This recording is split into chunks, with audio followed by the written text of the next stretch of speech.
CBI NIA এরা যদি কাজ করতে শুরু করে, তৃণমূল যা করেছে 12 বছর,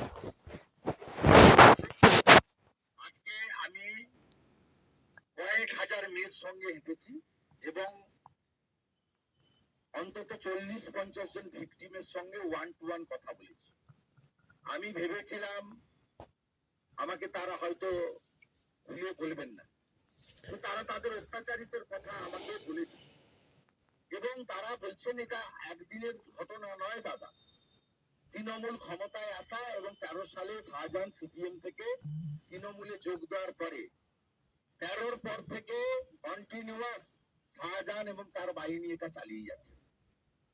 শুধু শারীরিক নির্যাতন, ধর্ষণ, শ্লীলতাহানি নয়, তাদের ভোটাধিকার পর্যন্ত তারা লাস্ট ভোট দিয়েছিলেন 2011 সালের বিধানসভার ভোটে। 13 সালের পঞ্চায়েত ভোট থেকে লাস্ট পঞ্চায়েত ভোট পর্যন্ত কোন ভোট সন্দেশখালীর দ্বীপগুলোর লোকেরা ভোট দিতে পারেনি।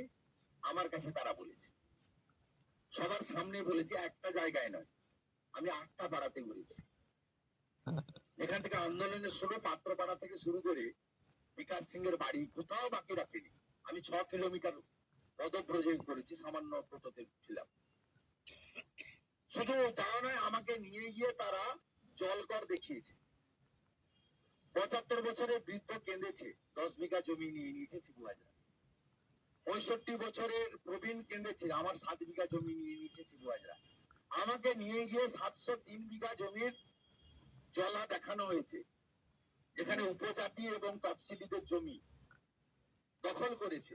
চোখে না দেখলে, এলাকায় না গেলে বোঝা যেত না যে তৃণমূল নামক বস্তুটা কি। এবং 11-র আগে বলতে পারি, নিজের নাম ভুলবো না, নন্দীগ্রাম যেমন ছিল, এখন 24-26-এর আগে সন্দেশখালী করবে মমতার চেয়ার খালি।